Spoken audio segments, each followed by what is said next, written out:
बिहार में राष्ट्रीय जनता दल ने उपचुनाव में कांग्रेस पार्टी से गठबंधन तोड़ लिया है।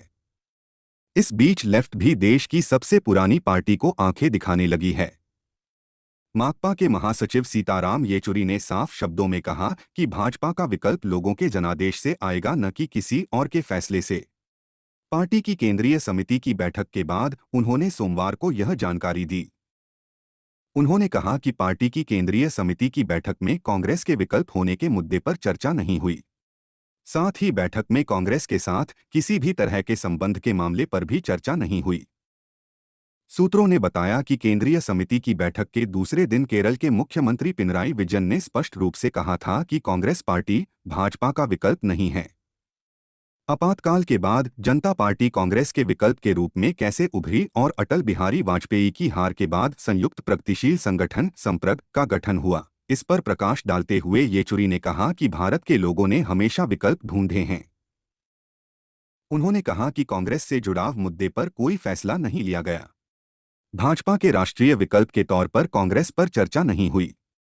उन्होंने कहा कि अगर भाजपा के खिलाफ कोई विकल्प है तो यह देश के लोगों द्वारा लिए गए निर्णय के रूप में सामने आएगा, न कि किसी और के निर्णय द्वारा। जब भी लोगों ने ऐसी स्थिति का सामना किया है तो उन्होंने अपने दम पर एक विकल्प ढूंढ लिया है।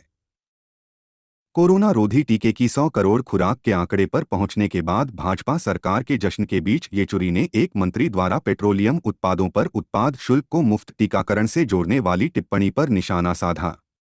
उन्होंने कहा कि एक कैबिनेट मंत्री बेतुका दावा कर रहे हैं कि पेट्रोलियम उत्पादों पर केंद्रीय उत्पाद शुल्क में बढ़ोतरी मुफ्त टीकाकरण का वित्तपोषण कर रही है। यह हास्यास्पद है।